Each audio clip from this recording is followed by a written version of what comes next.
Buenas tardes, vamos a iniciar. El día de ahora pues vamos a estar platicando sobre la toma de decisiones con analítica de datos y el Big Data.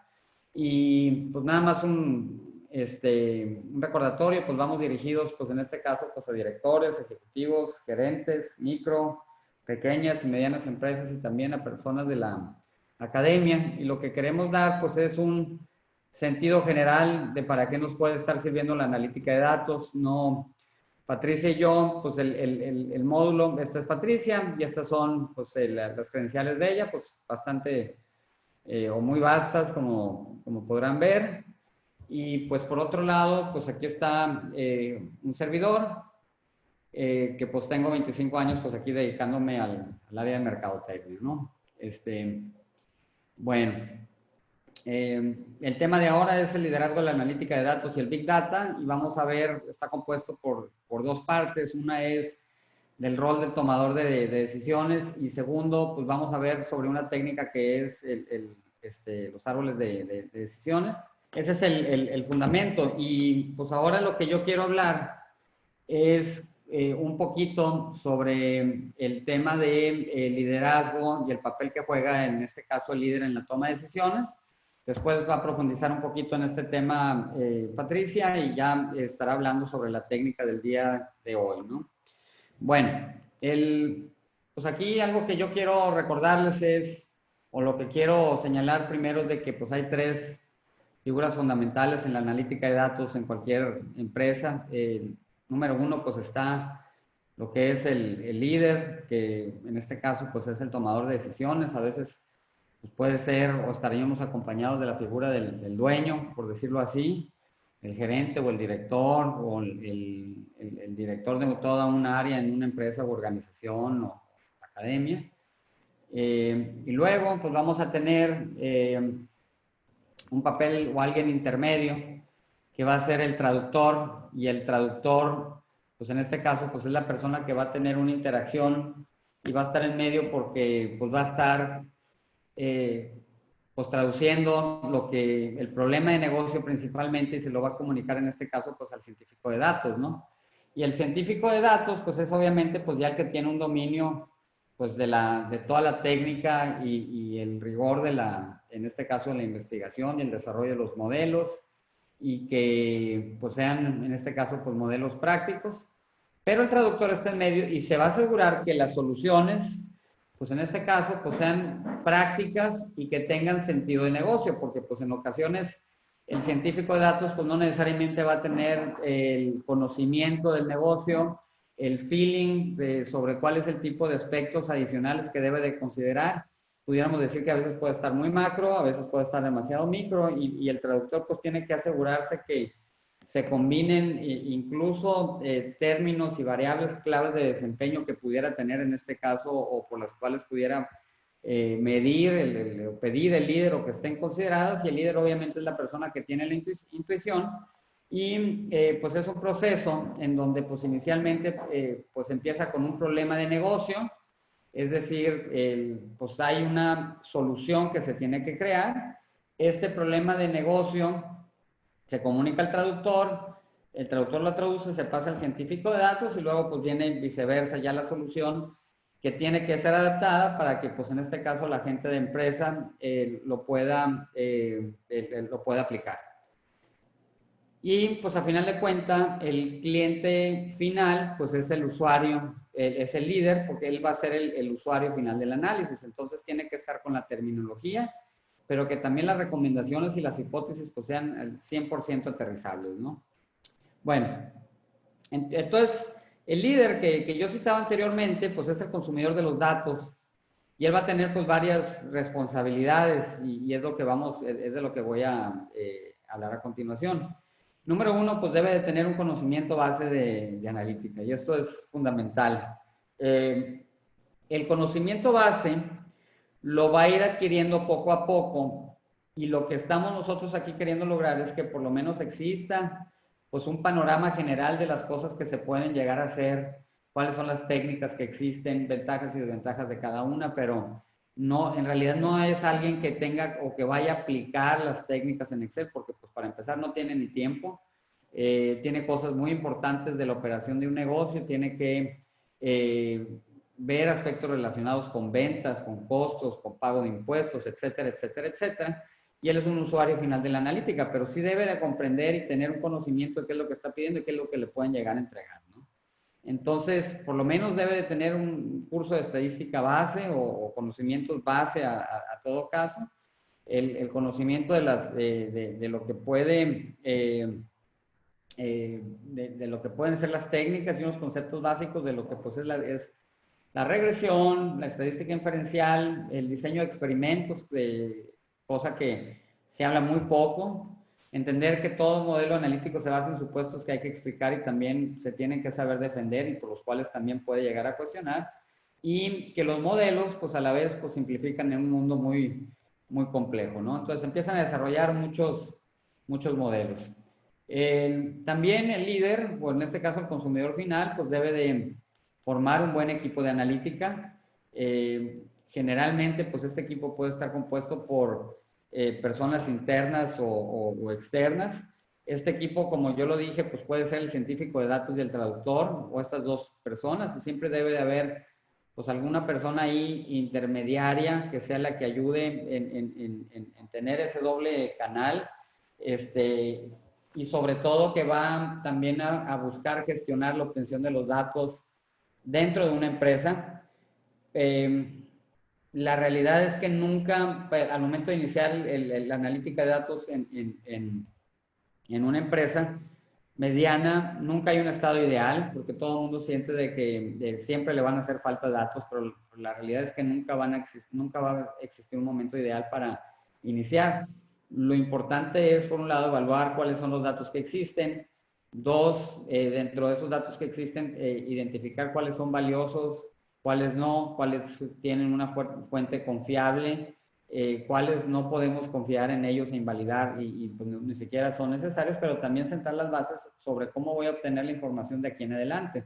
Entonces, a medida que yo vaya teniendo esa operación, si voy corrigiendo la forma en la que los capturo o la información que voy a captar, pues ya voy preparando todo el modelo y voy a obtener el suficiente número de transacciones para que puedan después desarrollar los modelos. Es importante que sean analistas o científicos de datos con experiencia y si no, pues el papel del traductor pues va a ser fundamental y como pongo ahí también, pues de que se tenga un sentido de negocio y pues al final de cuentas serán los que hacen los modelos.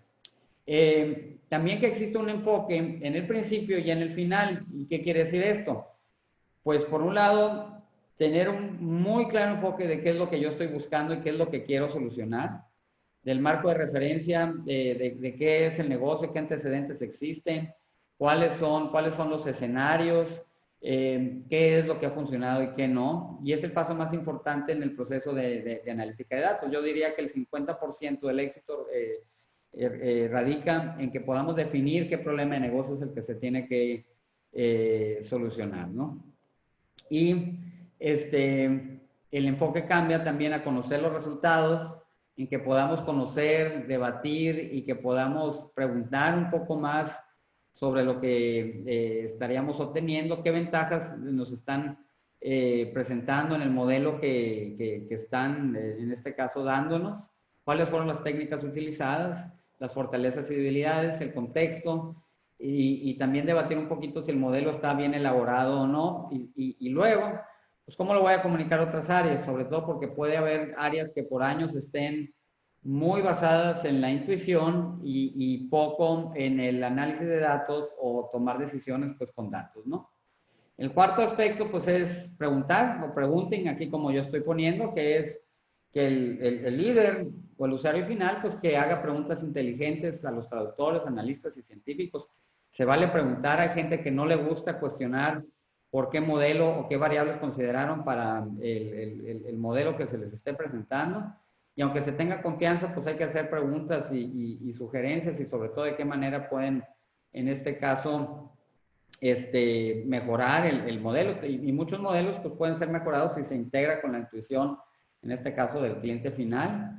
Y algunas preguntas que se pueden hacer, pues es desde dónde se obtuvieron los datos, qué tan representativa es la información, cómo fue la distribución, cuáles fueron los outliers, si los outliers o aquellos, aquella información que no coincide con el promedio, de qué tanto llega a afectar el modelo o no, porque hay variables muy específicas en las que se están considerando datos que no necesariamente coinciden con el grueso de los mismos y que se consideran fuera de serie o outliers. ¿Cuáles son los supuestos detrás del análisis? ¿Por qué esa ruta del análisis? ¿Qué opciones se llegaron a considerar?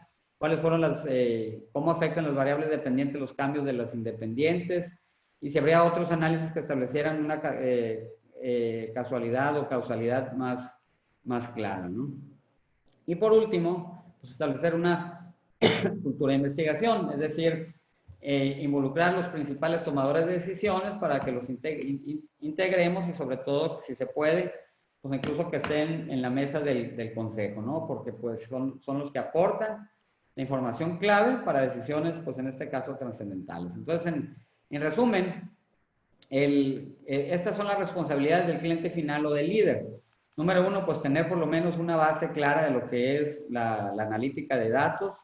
Dos, formar un buen equipo de análisis, o sea, que seas preferentemente gente de experiencia, porque va a involucrar o va a mezclar muchas decisiones trascendentales, van a estar basadas en lo que se vaya a recomendar, entonces la calidad de lo que se haga pues va a ser fundamental y no se lo puedo dejar a gente inexperta que no considere pues algunas opciones de los modelos por falta de expertise.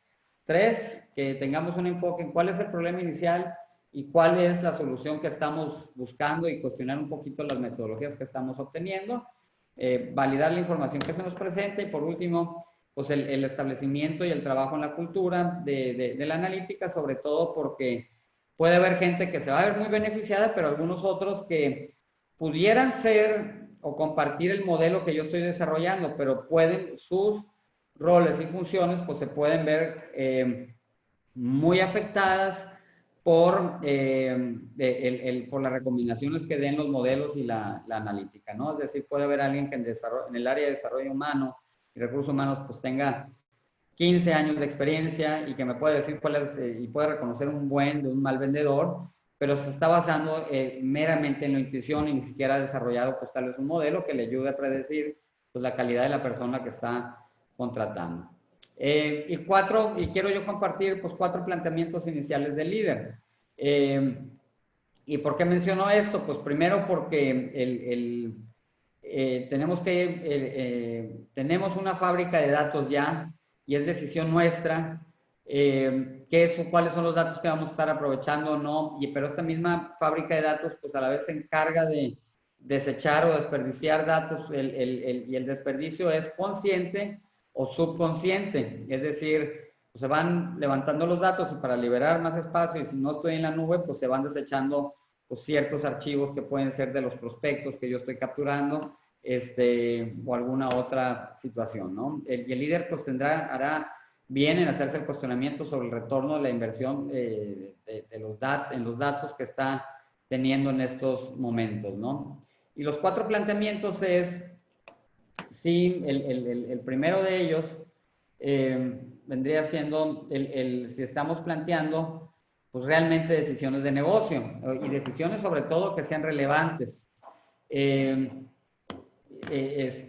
Si vamos a conseguir toda la información, no solamente los datos que van a ser realmente relevantes para nosotros, es algo muy similar a lo contable o a los estados financieros. O sea, el líder no toma decisión con toda la información y todos los escenarios, sino con una parte de ellos.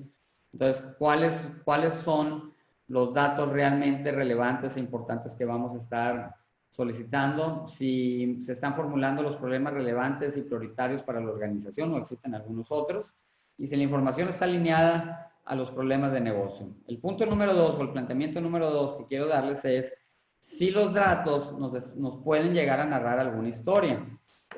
Si tenemos esos pequeños fragmentos o bits de información que nos pueden ir haciendo toda una narración de cuál es la historia del negocio, la unidad de negocio con relación a esta situación o esta serie de variables, los fragmentos o bits de información pues deben de estar integrados en una narrativa y así es como tenemos que presentarla a final de cuentas. y los gerentes deben de visualizar la información necesaria para poder contestar un problema de negocio y pues tener una narrativa. 3, si permiten los datos ver hacia adelante y no necesariamente hacia atrás. Si tenemos solamente una descripción de los hechos y si los datos nos permiten hacer una solución predictiva y si nos van a ayudar pues para prevenir o predecir alguna situación o solamente una reacción como tradicionalmente son los datos con los que estamos generalmente trabajando, ¿no?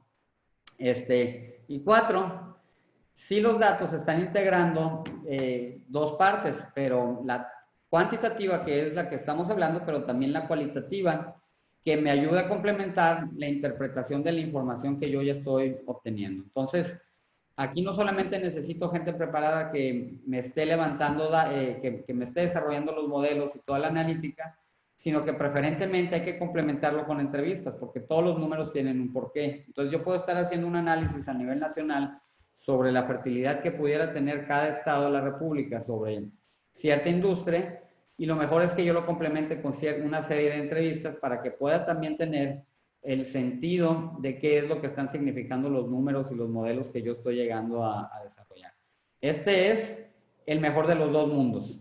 Y la realidad es que a veces puedo yo estar cayendo en una miopía si no estoy incorporando toda la información cualitativa a los modelos que estoy empezando a desarrollar. Incluso la información cualitativa es recomendable que se haga desde un principio porque me va dando un norte o una muy buena sensación de qué es lo que me están diciendo los números que yo estoy, por un lado, interpretando en la predicción o en los pronósticos que esté levantando, ¿no? Entonces, si tienen los datos, pues la película completa, y si tengo información cualitativa que me pueda ayudar a decir por qué cuando estoy teniendo el local 1 cerca del local B, del local A, de la marca B, porque hay un efecto de canibalización de marca, por ejemplo. Y si yo no hago entrevistas, pues realmente va a ser difícil que pueda llegar a explicar o va a ser muy limitada la explicación que tenga detrás de los números, ¿no? Entonces, pues con esto quiero dejar muy claro cuáles son los roles que debe de tener el líder. A veces yo no voy a ser el líder, a veces voy a ser el traductor y tengo que procurar entonces que el líder pueda completar pues, por lo menos algunos de estos planteamientos y pueda tener un conocimiento base, sobre todo pues para que el trabajo que estoy desarrollando pues tenga un mayor impacto en la organización. Y también, pues a medida que conozca más, me va a saber exigir más, pero también las posibilidades de lo que puede hacer pues van a ser, pues en este caso, pues mayores. Ya empezamos hoy a hablar acerca del liderazgo y de la importancia que esto tiene en la toma de decisiones. Los gerentes, administradores, directores de empresas, todo el tiempo están tomando decisiones y están asumiendo las consecuencias de estas decisiones. Hoy vamos a hablar acerca del proceso de toma de decisiones y de su importancia dentro del ámbito empresarial. Tomar decisiones es una de las principales funciones de un líder. ¿Sí? Es, digamos, la característica en donde toma decisiones para guiar a la empresa, ¿no? Estas decisiones tienen que estar siempre alineadas con la organización, es decir, con los objetivos organizacionales. A veces deseamos que todo el tiempo se cumplan las metas, pero a veces esto no es posible. Por lo tanto, es fundamental la toma de decisiones para el logro de los objetivos organizacionales. ¿Qué es una decisión? Es una elección. En muchas ocasiones estamos resolviendo problemas y tenemos que elegir entre algunas soluciones.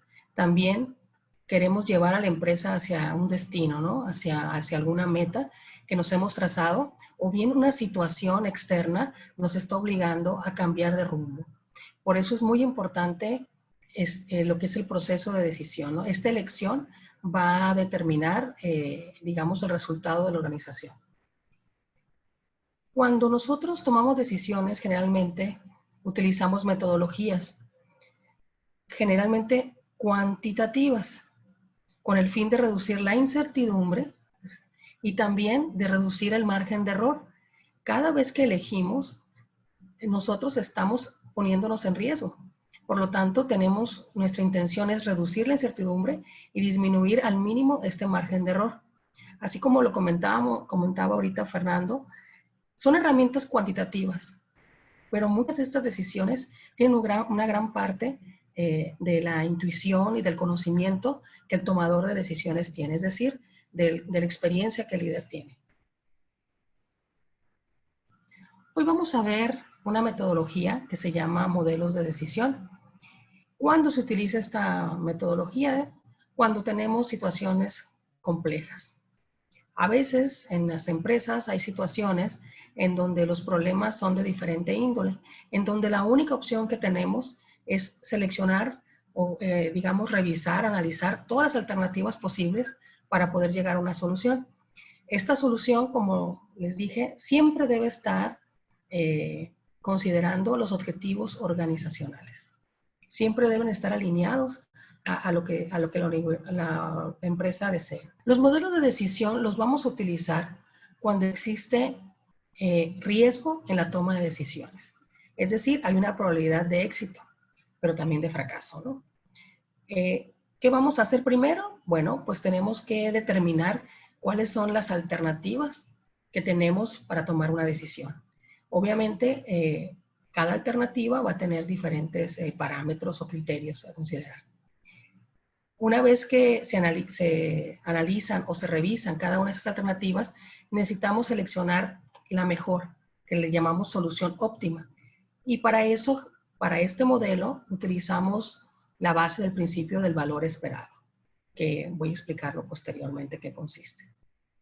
¿Qué tipo de decisiones tomamos? Pues generalmente queremos maximizar beneficios o minimizar pérdidas. Son los criterios comunes de decisión.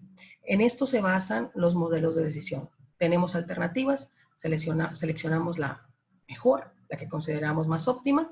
¿Para qué? Para maximizar o minimizar criterios de decisión. Nosotros hoy vamos a trabajar con la técnica que se llama, o la herramienta que se llama árbol de clasificación.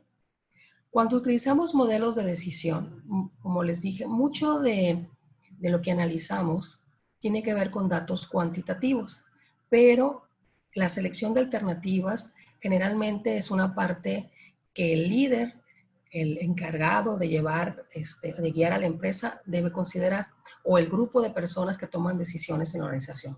Entonces, este árbol de clasificación puede servir como una base para la guía, para conducir la toma de decisiones organizacionales. ¿Para qué sirven los árboles de clasificación? Para ayudar a encontrar la mejor respuesta de la mejor forma y bajo el mejor presupuesto. Entonces, este modelo o esta herramienta considera varios aspectos importantes en la toma de decisiones, ¿sí? Para muchas empresas el presupuesto es vital. La manera en que se logran los objetivos también es muy importante y obtener los mejores resultados, ¿no? Entonces, es una herramienta muy completa que podemos utilizar en las organizaciones. ¿Cómo funciona esta herramienta? Forma parte de la analítica predictiva de clasificación, que lo vimos ya en una sesión anterior. Es un tipo de metodología o herramienta predictiva y en la cual clasificamos la información que tenemos en la organización. Y consiste en construir una serie de redes, como el que se ve ahí en la imagen, en donde vamos a conectar las decisiones con las alternativas de decisión y vamos a seleccionar lo que mejor convenga a la empresa. ¿Cómo se construye? Pues a través de nodos de decisión, que son los rectángulos, y tenemos nodos o círculos o alternativas, en donde estos pueden irse adaptando a las necesidades o a las decisiones que vayamos tomando en el proyecto o en el proceso de decisión. Los árboles de clasificación son utilizados en diferentes áreas de la empresa, pero generalmente aquí les explico algunas de sus principales aplicaciones, que es para la planificación de productos, para analizar procesos productivos o procesos también de ventas o de cualquier tipo de proceso cualitativo, para determinar la capacidad de planta, si vamos a poder cumplir o no con nuestra demanda. Y también a veces decidir, por ejemplo, dónde ubicar una planta, que son decisiones de mucha inversión. Entonces, al final de cuentas, la mayoría de estas toma de decisiones están relacionadas con alternativas de inversión para poder aprovechar nuestros recursos y obtener la rentabilidad que el negocio necesita. Entonces son decisiones de dinero, ¿no? Sí, de dinero y de toma de decisiones que generalmente van en el mediano o largo plazo, en donde necesitamos asegurarnos que la decisión, el resultado de la decisión va a ser óptima o va a ser la mejor, porque vamos a involucrar en el proceso muchos recursos financieros y de personas y de trabajo. Incluso si observan las aplicaciones, en muchas de ellas hay inversión en activos, se podría decir, ¿no? Maquinaria, edificios, instalaciones y contratación de personas en el mediano plazo, por decirlo así.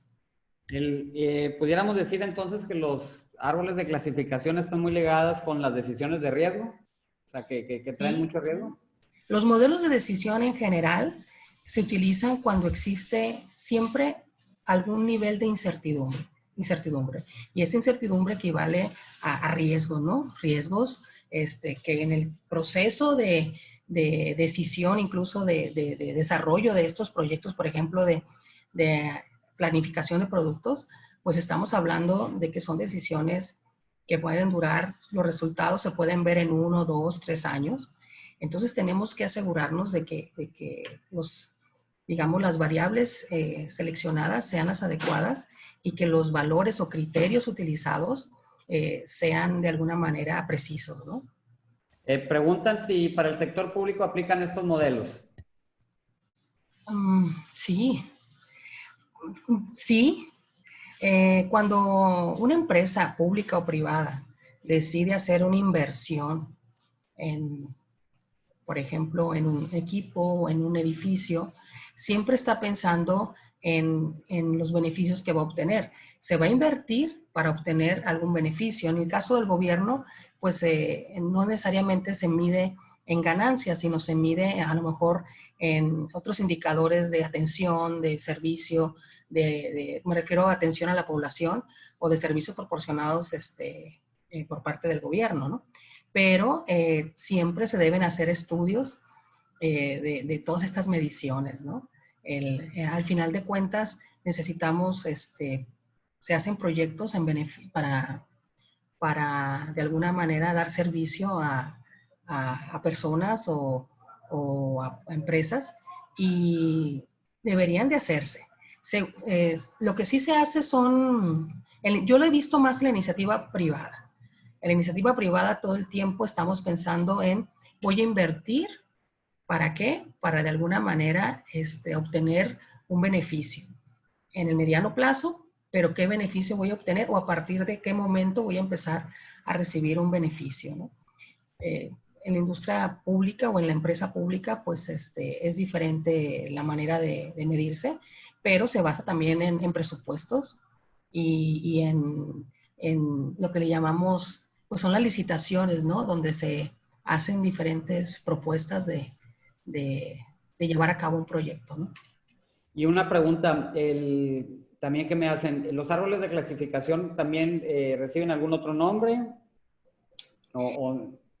Sí, bueno, el árbol de clasificación es el nombre general, por decirlo así.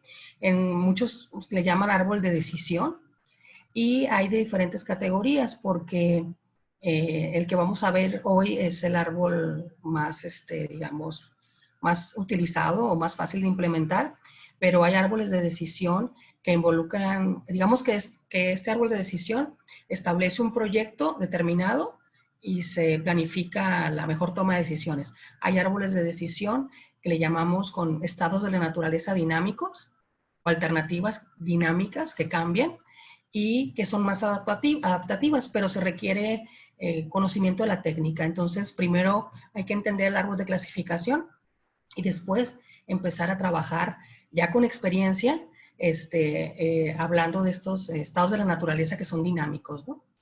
Ok, entonces si alguien dice árbol de decisión, pues es lo mismo que árbol de clasificación, ¿verdad? Sí. Okay. Sí, estamos hablando del mismo término. Dentro de los modelos de decisión hay muchas herramientas. Esta es una de las técnicas de modelos de decisión. Excelente. Ok. ¿Cuál es el proceso? Bueno, aquí son determiné 8 pasos. No importa el número de pasos, lo importante es que se consideren los aspectos, ¿sí? Que se consideren los aspectos y, como mencionabas, todo proceso de toma de decisiones inicia con la identificación de un problema y la definición de los objetivos de decisión. Si no partimos de ahí, no podemos avanzar en ningún proyecto, ¿sí? Hay que seleccionar las variables implicadas en la problemática. Nosotros, de manera consciente o de manera clara, debemos identificar, o si no, apoyarnos de otras personas para identificar qué variables están implicadas en la problemática. Muchas veces, cuando estamos involucrados en el negocio, estamos acostumbrados a ciertos problemas y sus implicaciones, pero entra una persona externa y puede detectar otras áreas de oportunidad, otras variables que no han sido consideradas, y cambia la perspectiva de solución del problema. Posteriormente, debemos establecer criterios de selección. Aquí entra la parte cualitativa de la técnica. Esos criterios son del tomador de decisiones, del líder, y también, o del grupo que toma decisiones en la organización. Entonces, tienen que priorizar las alternativas y establecer las probabilidades de ocurrencia de los eventos. A veces podemos calcular las probabilidades en base a estadística, pero en muchas ocasiones las probabilidades también tienen que ver con la experiencia del tomador de decisiones. Como por ejemplo, en esta fecha, muchas empresas de la construcción tratan de no iniciar proyectos. ¿Por qué? Por el clima. El clima afecta el desarrollo de un proyecto. Un proyecto en donde se hacen grandes inversiones, tiene que empezar de alguna manera con un clima en donde podamos avanzar en el proyecto, ¿no? Entonces, a veces sí hay probabilidades de algunas alternativas en donde podemos calcularlas, pero hay otras en que, con la experiencia de las personas en el negocio, pueden establecer estas probabilidades. En sí, el punto 3, se establecen criterios de selección en base al conocimiento y a la experiencia del tomador de decisiones. El punto 4 es construir el árbol con las alternativas que se han considerado. Tenemos aquí una gran variedad de alternativas de decisión y simplemente las planteamos de una manera clara que podamos entenderlas y poder analizarlas. Se analizan desde qué punto de vista, que es el punto 5. Vamos a incluir las implicaciones monetarias. Ahora, perdón, las alternativas, pues ahí tiene mucho que ver toda la intuición y las posibilidades de lo que pueda pasar, ¿verdad? A veces las alternativas, cuando tenemos un problema, a veces las alternativas son 2 nada más: hacerlo o no hacerlo. O sea, cambiamos o seguimos igual. Pero muchas veces dentro de la organización podemos considerar, sobre todo en el área de marketing, podemos asignar escenarios. Esos escenarios es a lo que nos referimos con la asignación de alternativas. No es que existen de manera real muchas alternativas. Nosotros, como tomadores de decisiones, podemos crear esas alternativas para estar preparados para cualquier cambio en el entorno, ¿sí? Entonces, esas alternativas nosotros las creamos para prevenir, para estar preparados para cualquier situación que se nos presente. Y las contemplamos porque estamos hablando de proyectos en mediano plazo, por ejemplo, 1, 2, 3 años. Ahora, estas alternativas, dice, se miden en situación monetaria. Se tienen que trabajar con valores presentes. Esto es, durante 3 años, ¿cuánto voy a gastar? Y lo traigo al presente. ¿Para qué? Para poder compararlas. Es para poder establecer una comparación real entre las diferentes alternativas. Y se le asignan probabilidades. Como les digo, esas probabilidades pueden calcularse, que nos las da el entorno muchas veces, y otras tienen que ver con el conocimiento del negocio, ¿no? Con la experiencia. Posteriormente, calculamos los valores esperados. ¿Qué es eso? Bueno, son los valores relacionados con las inversiones en dinero y su probabilidad de obtenerlas. Los valores esperados es lo que se conoce como el valor que espero o más frecuente, se podría decir así. Ahorita vamos a verlo en el ejemplo para que quede claro. Seleccionamos la mejor alternativa y la debemos poner en práctica, que es el punto 7. La pongo en práctica, espero a que transcurra el proceso del proyecto y posteriormente evalúo la efectividad de la decisión. Siempre en toda herramienta hay que medir la efectividad de la decisión. No importa qué herramienta estemos utilizando de predicción, necesitamos evaluar y medir las decisiones que tomamos. ¿Para qué? Para poder aprender de ellas, ya sea que tuvimos éxito o si fracasamos, aprender de los errores y no volverlos a cometer. Ok. Pues vamos a ver un caso práctico de esta herramienta de decisión que probablemente algunos ya la hayan utilizado. Vamos a trabajar con la empresa Dues, que es una empresa aquí en Mazatlán, que se dedica a la fabricación de textiles decorativos y de confección de productos de alto rendimiento para la hotelería. Es una empresa muy conocida aquí en la localidad. ¿De qué va a tratar este ejemplo? Bueno, la empresa Dues Textil tiene más de 20 años en Mazatlán, 25 años creo ya en Mazatlán, y pues ha encontrado un nicho de mercado muy importante relacionado con el estampado de telas retardantes al fuego, que es muy utilizada por cuestiones de seguridad en hoteles, restaurantes, bares, ¿no? El tener este tipo de materiales. El gerente tiene que decidir si debe comprar una o dos máquinas de estampado. Es decir, hay un mercado potencial que nos está esperando y ya hay una probable demanda. Entonces, él tiene que decidir cuánto equipo va a necesitar para poder llegar a ese nicho de mercado. Tiene que decidir entre comprar una o dos máquinas. Si compra solo una y la demanda resulta muy alta, excesiva, podría adquirir después la segunda máquina. Sin embargo, perdería algunas ventas porque el tiempo que implica el proceso de compra en Alemania, su importación, traslado, instalación, es de 6 meses. Perdería 6 meses de ventas, por decirlo así, o de contratos. Ese sería el riesgo, ¿no? Entonces hay una decisión de inversión. Sí, de inversión Y en equipo. compras una o dos máquinas. Sí, estamos hablando de una fuerte inversión, ¿no? De una fuerte inversión, que es activo fijo, ¿no? De la empresa. Tenemos la precisión 1, es que compre una máquina y que puede resultar que la demanda sea baja. Entonces, el departamento de finanzas tiene que establecer el valor presente neto de esa inversión con esa alternativa, que son $120,000, ¿sí? Ese sería el valor presente neto o la ganancia esperada del proyecto, ¿no? Si la demanda es alta y el gerente, si la demanda es alta, ya se presenta aquí una situación problemática, porque él nada más compró una máquina. Entonces, tenemos 3 alternativas. ¿Qué puede ocurrir? Pues que simplemente no compre la segunda máquina y me dedique a producir a la máxima capacidad, lo cual me daría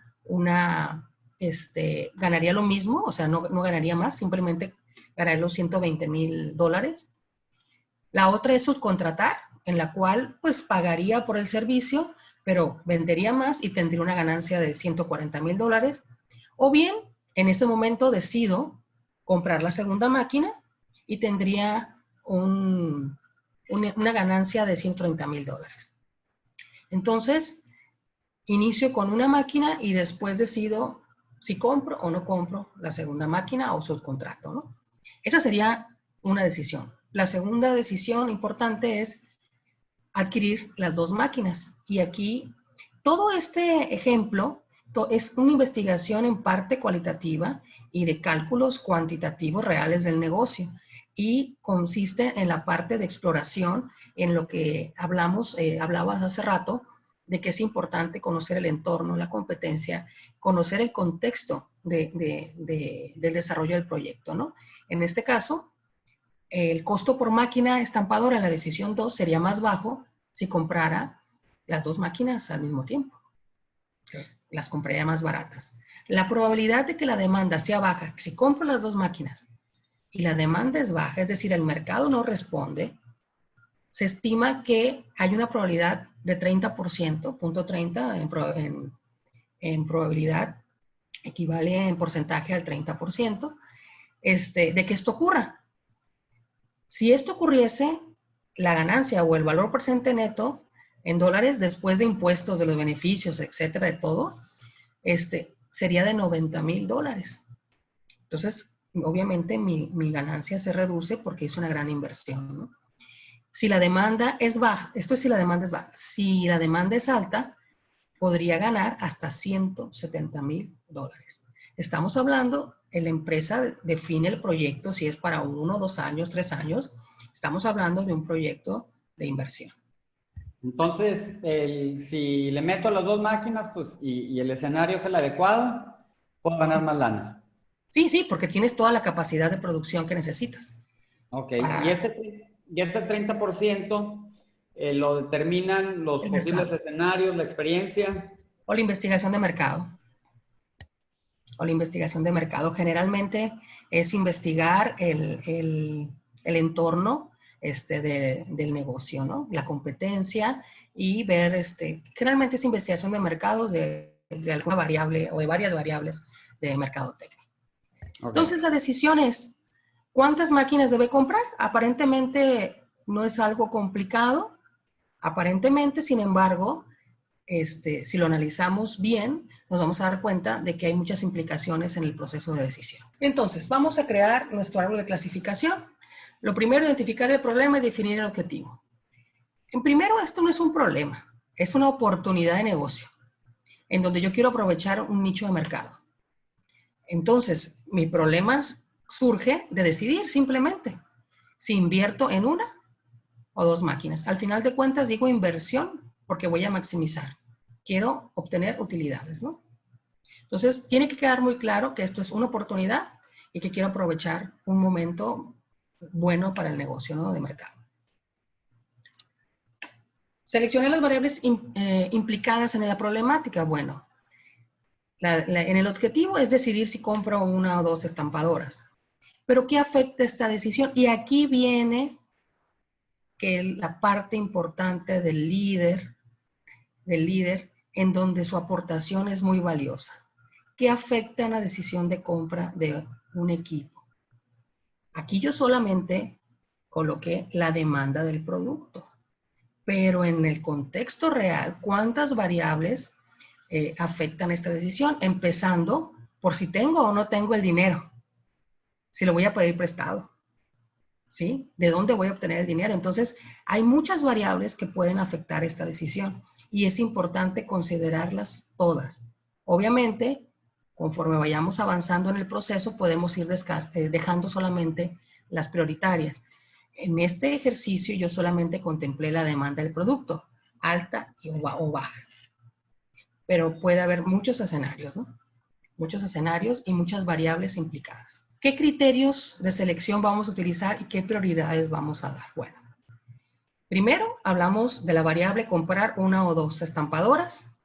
¿Es comprar una a la vez o nada más comprar una?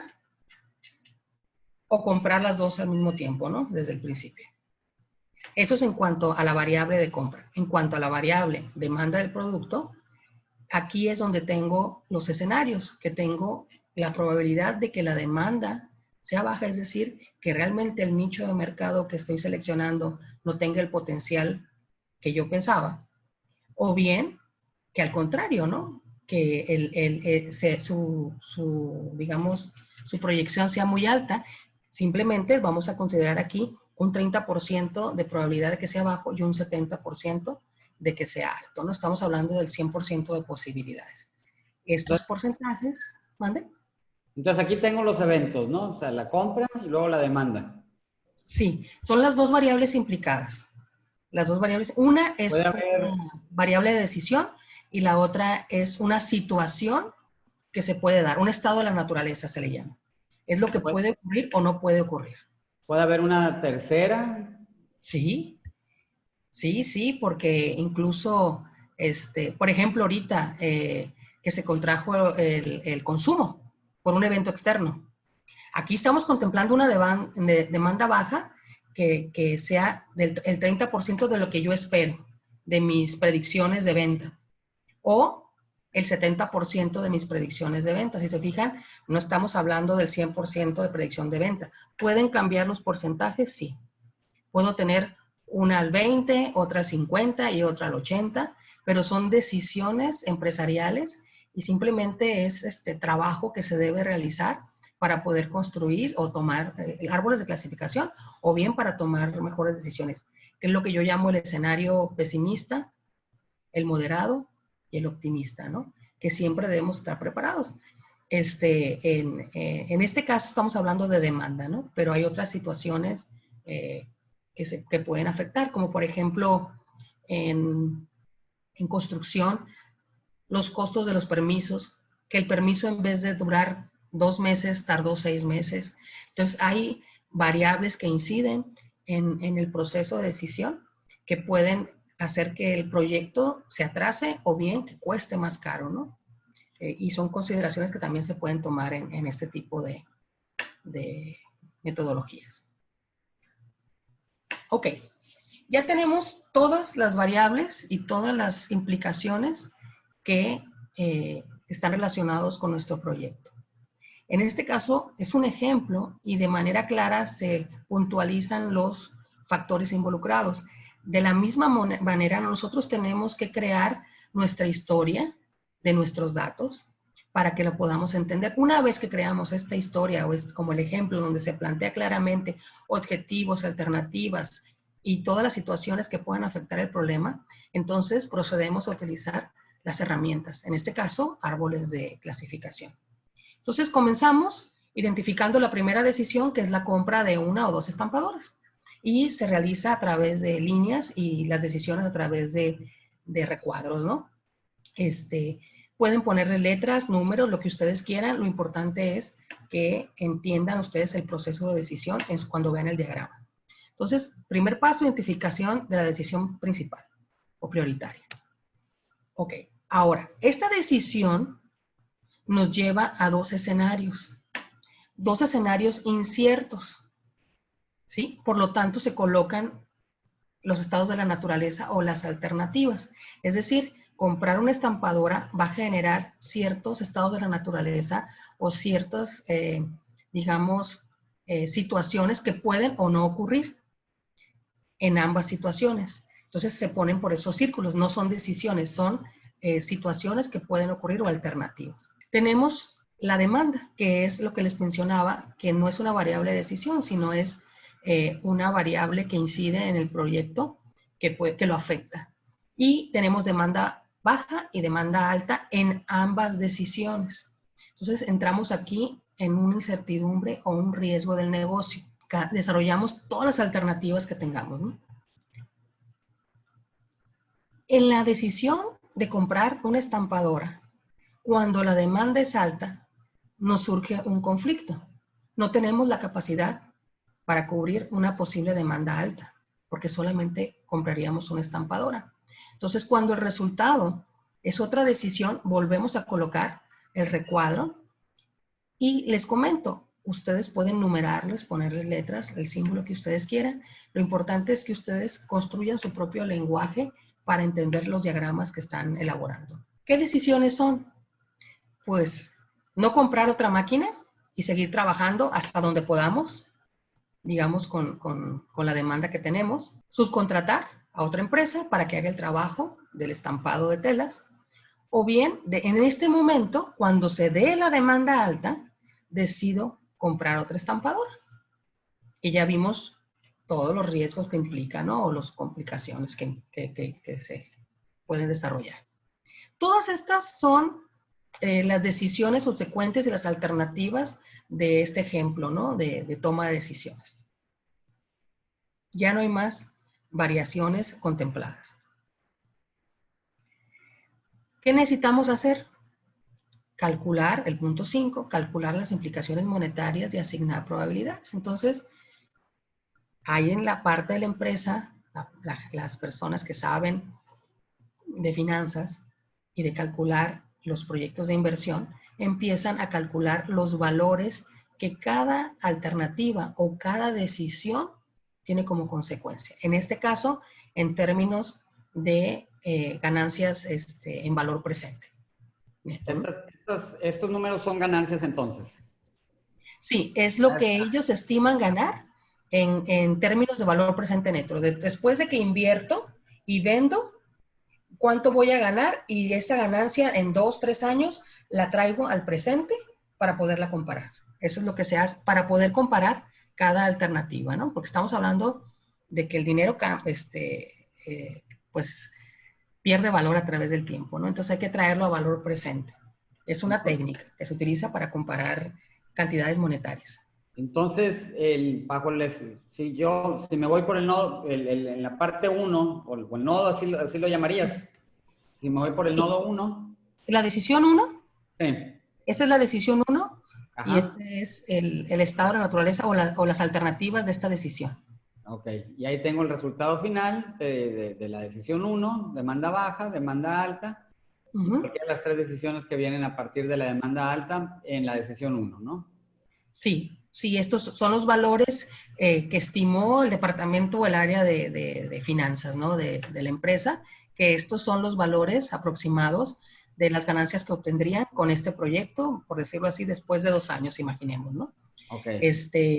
Estos son los valores. Estos valores son valores reales traídos en valor presente. Ahora, una vez que identifico las ganancias, entonces tenemos que empezar a determinar las probabilidades. Estas ya están dadas, 30% la demanda baja, 70% la demanda alta, simplemente se plasman, ¿no?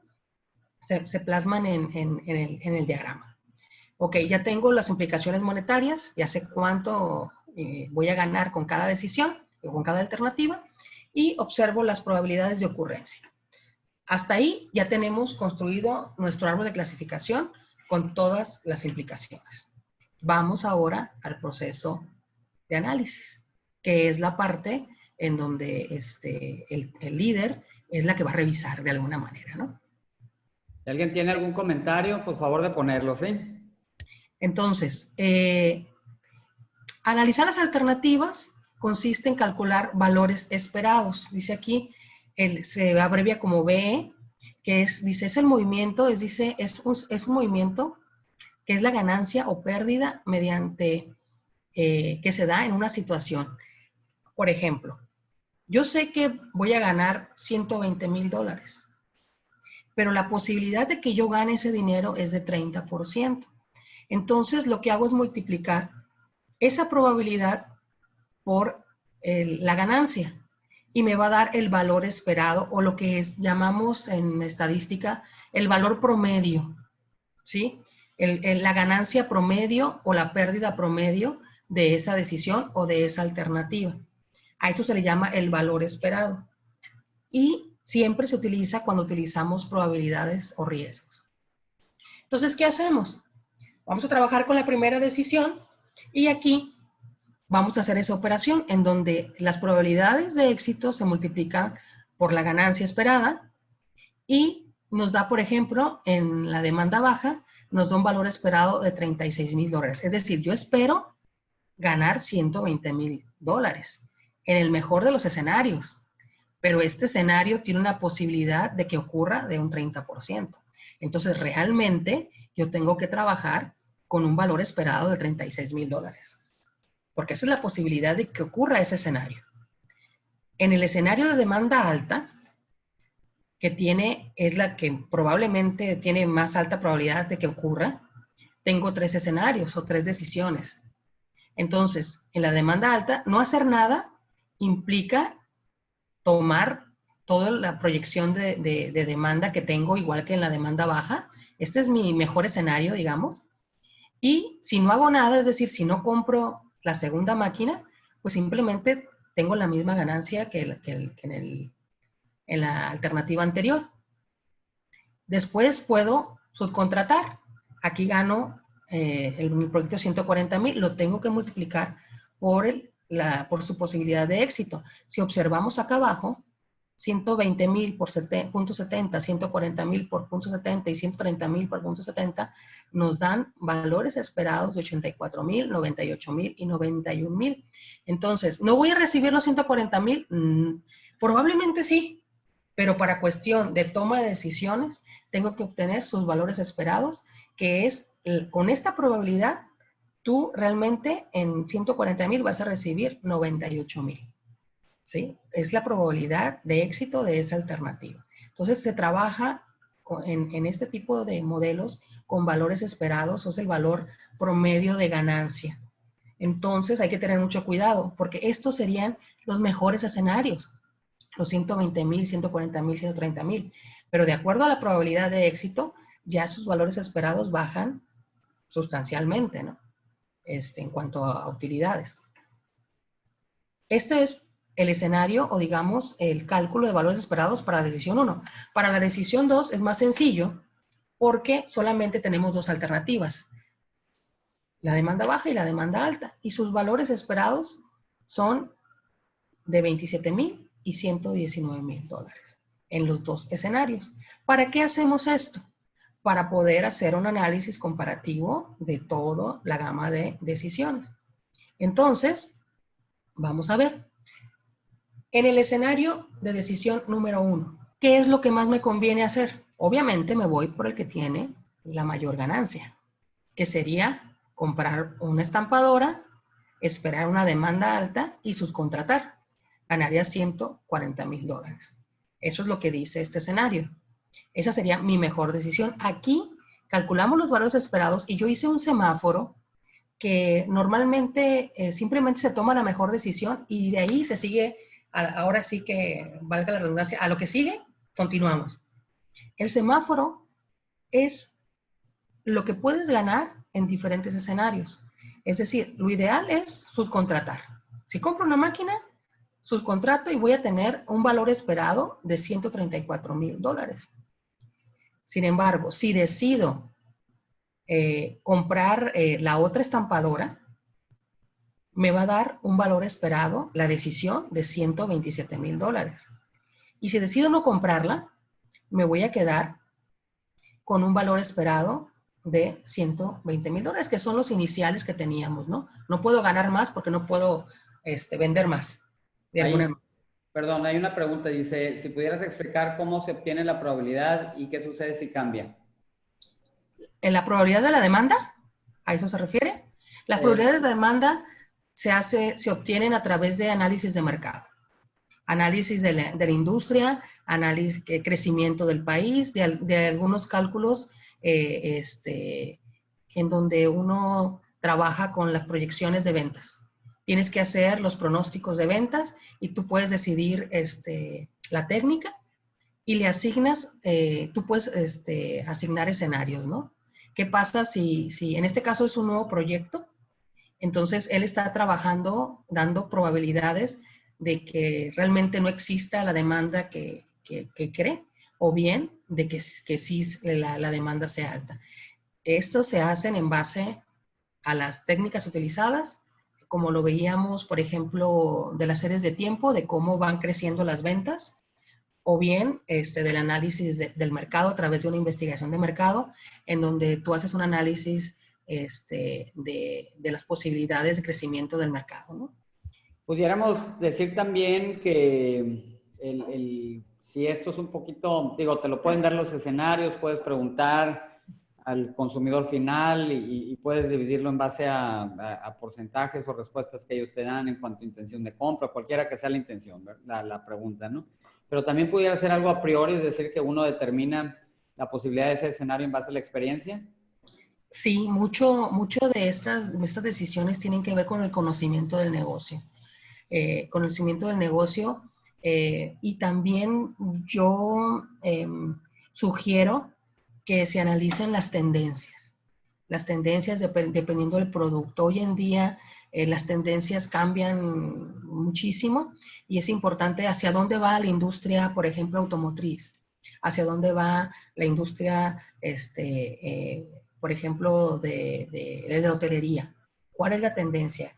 ¿Cómo ha cambiado la manera de consumir de las personas. ¿La gente va a viajar igual o no después de esta situación que tenemos? Entonces, esas probabilidades están cambiando. Podemos revisar las tendencias, pero mucho de esto, y es un riesgo que tenemos que asumir, es la parte subjetiva o de la experiencia del tomador de decisiones, que conoce el negocio. Que conoce el negocio es estas técnicas de modelos de decisión, digamos que un 60% es la técnica y un 40% es el conocimiento del negocio que tenga el líder. Es una decisión cualitativa, si a eso me querían preguntar, es una decisión cualitativa que se puede basar en estadística, en parte, y en la experiencia en otra proporción, ¿no? Bueno, aquí les mencionaba, o sea, podemos sacar los cálculos, es muy fácil multiplicar 0.30 por 120,000, 0.70 por 140,000, etcétera, etcétera. Lo importante es que nosotros aprendamos a crear estructuras de análisis que nos ayuden o nos apoyen en la toma de decisiones, como simplemente este semáforo. Lo puse en verde, amarillo y rojo, que no lo quise poner rojo fuerte porque no se ve bien. Pero en realidad esta es la mejor decisión, después sería la segunda opción esta y la tercera. Y al final de cuentas me estoy preparando para escenarios. ¿Qué pasa si comienzo con una demanda baja y en un año la demanda crece? Entonces a lo mejor me voy por la segunda decisión, ¿sí? Me voy por la segunda decisión en vez de por subcontratar. Ya dependerá de cómo se van dando las cosas, en donde yo puedo de alguna manera tener alternativas de decisión. A esto se refieren estas como semáforo que les puse aquí. A veces se pueden tener, en otras ocasiones no. Por ejemplo, la decisión 2, como ahí no implica más decisiones más que una, nada más tengo un valor esperado, y la mejor decisión simplemente es pues la de la demanda alta, es decir, la de ganar 119,000. Es mi mejor decisión. No tengo más tela de dónde cortar, ¿no? Por decirlo así, porque no puse o no coloqué escenarios para tener otro tipo de decisiones. En conclusión, ¿qué tenemos? Seleccionamos la mejor alternativa, comparamos los dos escenarios, puedes trabajarlo directamente con el diagrama. Generalmente a mí me gusta plasmarlo en tablas de cálculo, en Excel pueden ser. Y aquí tengo los dos escenarios. Tengo mi mejor decisión comprar una máquina de 134,000 y la mejor decisión si compro las dos estampadoras es 146,000. Estamos hablando de valores promedios esperados, ¿no? Lo que puede verdaderamente ocurrir con las proporciones que yo utilicé. Entonces, la decisión 2 tiene un valor esperado superior, que es la mejor decisión. Entonces, de acuerdo a este análisis de árboles de clasificación, el valor esperado de la decisión 2 es más alta en su conjunto. ¿Qué es lo que estoy haciendo? Estoy sumando nada más. Estoy sumando los dos escenarios. Estoy contemplando la demanda baja y la parte que le corresponde a la demanda alta. Y me da un valor esperado de la decisión de comprar una estampadora o de comprar dos. Hasta ahí, lo que me conviene aquí es comprar dos máquinas. Y les reitero, en este ejercicio yo solamente considero la demanda.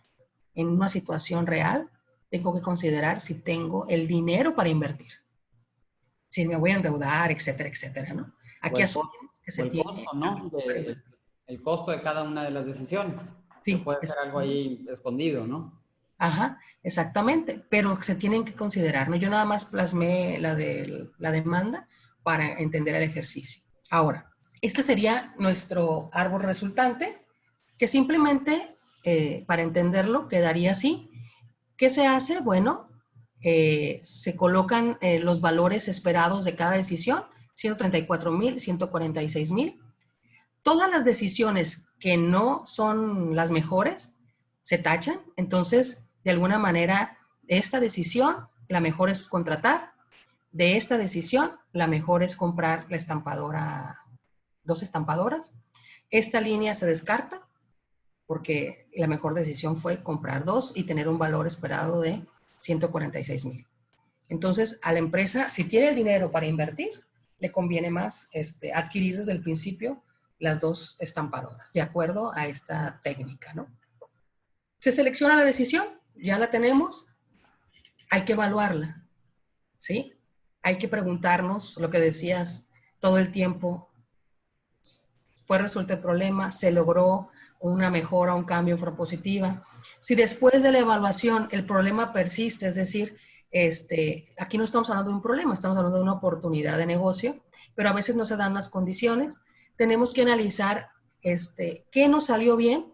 Muchas veces decimos, ¿qué nos salió mal para corregir? No, también hay que fijarnos qué sí hicimos bien y regresar al punto 1 para seguir evaluando alternativas para solucionar los problemas que se vayan presentando. Y como les dije hace rato, no es necesario esperar al final del proyecto, se puede evaluar el avance y corregir sobre la marcha. Tenemos nuestro árbol de decisión inicial con los escenarios, pero si ocurre un evento que no estaba contemplado, volvemos a retomar el proyecto y se recalculan los valores. ¿Para qué? Para tomar otro tipo de decisiones. Y que pueden ser otra serie de riesgos, como decías hace rato, ¿no? O sea, económicos o de X tipo, ¿verdad? Siempre tenemos que estar preparados para situaciones macroeconómicas, desde el clima, el cambio en las divisas, las situaciones políticas, etcétera, etcétera. Yo creo que las empresas siempre están revisando ese aspecto, pero hay ocasiones como esto de la pandemia que se veía venir, pero en un mes de diciembre donde las empresas están, muchas vendiendo mucho, otras cerrando sus cuentas, y la gente está a lo mejor en otro, le llamo yo, en otra circunstancia de Navidad, ¿no? Y cuando entramos en enero, pues muchos países ignoraron esta situación macroeconómica hasta que nos llegó o hasta que se hizo grave, ¿no? Ya en el mes de febrero, que fue cuando ya se dio a conocer de alguna manera la problemática que ocurría. No reaccionamos a tiempo, esa es la realidad. No le dimos la importancia, nadie lo esperaba que esto pasara, pero si llegó, tenemos que tomar una decisión. Ahora, ¿qué vamos a hacer? En este momento, ya las demandas, ya estamos hablando de que el escenario de la demanda alta ya desaparece casi casi. Estamos en demanda baja. ¿Qué vamos a hacer para que esa demanda permanezca, para que mi negocio se quede, no fracase? ¿Y cómo le voy a hacer para seguir incrementando? La tecnología es de gran ayuda para encontrar nichos de mercado, pero también el uso de tecnología para comercializar de otra manera, para vender de otra manera, va a ser un parteaguas este año. En fin, las personas estamos cambiando la manera en que consumimos productos, ¿no? Y la confianza que tenemos en esos productos también puede cambiar. Entonces, ahorita viene un punto crítico en los negocios donde tienen que estar muy pendientes de los cambios en el entorno, en el mercado, en los gustos y preferencias y de la competencia. Y hay muchas empresas que surgieran ahorita con la situación y están haciendo negocio y otras están hundidas y hay unas que están creciendo, haciendo negocios, aprovechando la situación y no es una aprovecharse en mal aspecto, estamos hablando de que reaccionaron, se adaptaron y están creciendo, ¿no? O creando nuevos negocios.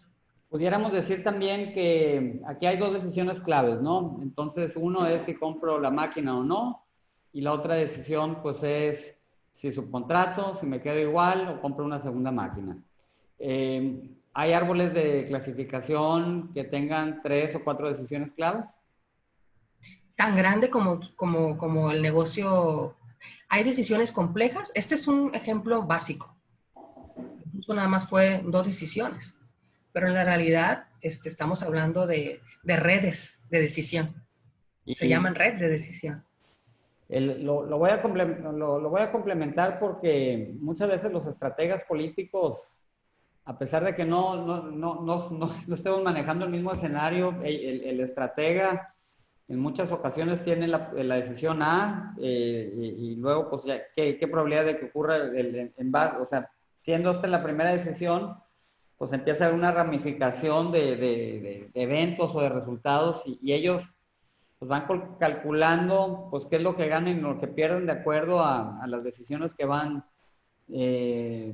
pues pues tomando, ¿no? Y las reacciones que van teniendo los adversarios o los otros partidos, ¿no? Y también, si quisiéramos agregar aquí, pues algunas reacciones de la competencia y los efectos que llega a tener en nosotros, pues es algo que también se puede dar, porque no nomás lanzo el producto, sino que lanzo el producto, invierto en la máquina, y si va a haber una reacción de la competencia y qué tipo de reacciones hay, es decir, si va a haber una competencia por precio o va a haber una competencia por en otro tipo de escenarios y cómo me afecta.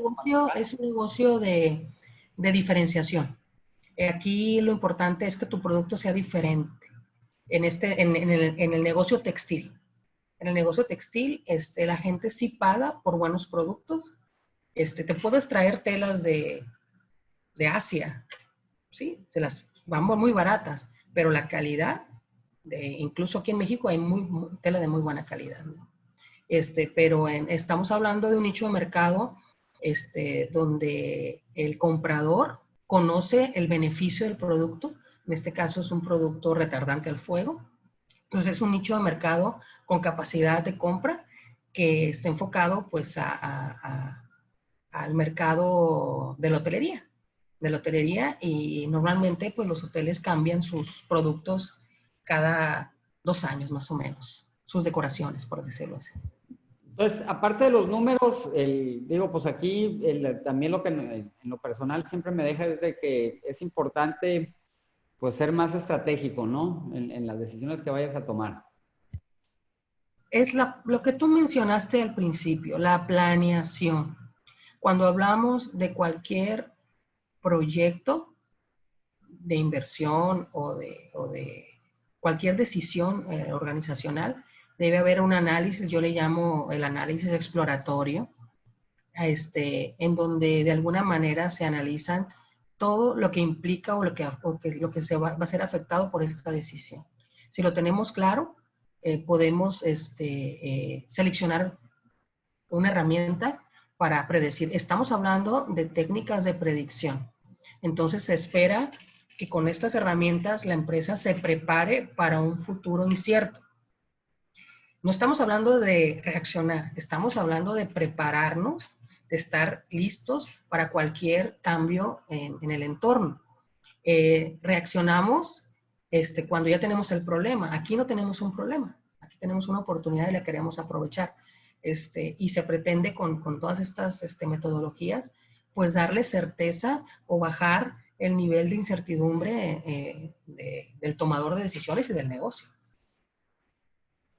Bueno, pues no sé si tengan dudas, comentarios que nos quisieran hacer. Ya es la última filmina, ¿verdad? ¿O hay más? Ya, es la última. Es la última. Les recuerdo de que pues damos el servicio de analítica de datos. Traemos varios modelos para poderlo aplicar en las empresas que ustedes tienen. Pues es algo que hemos estado haciendo ya desde hace pues, varios años. Entonces, pues no sé si alguien más tenga algún otro comentario, pues aprovechen. Sobre todo, pues es un tema muy padre porque te ayuda a ser muy estratégico y a medir los posibles escenarios y pues irte pues, al más seguro, o si vas a tomar un riesgo, pues que sepas a lo que vas, ¿no, Patricia? Pues sí, es la idea de toda empresa, estar preparados para los eventos futuros y de alguna manera es evitar reaccionar, sino estar preparado y simplemente cambiar la alternativa, tomar la decisión en su momento, sin sobresalto y sin riesgos, ¿no? Económicos o de cualquier otro tipo para el negocio, ¿no? Sí, sobre todo que pues a veces no consideramos los escenarios y lo que podemos ganar o lo que perdemos, ya tomando en cuenta las probabilidades y los porcentajes en cada uno de los casos, ¿no? Y acabas de mencionar algo muy importante. Este tipo de árboles también nos ayudan a minimizar las pérdidas. Cuando ya el escenario es caótico o con muchas desventajas hacia el negocio, bueno, ¿cuál es la alternativa que tengo para permanecer o para de alguna manera quedarme en el negocio mientras pasa la tempestad, ¿no? O el problema. Okay. Bueno, pues no sé, ¿alguien tendrá algún otro comentario? O considero de que pues ya nos dan las gracias.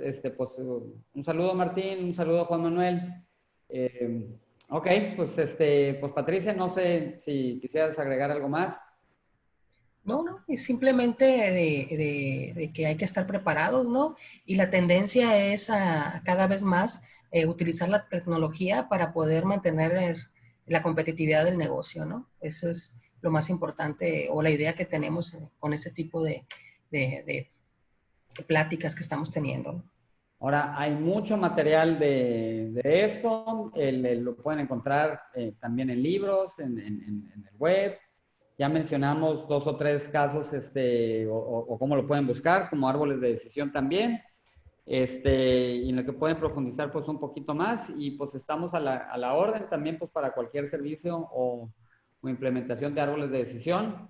Y pues que les vaya muy bien. Patricia, muchas gracias.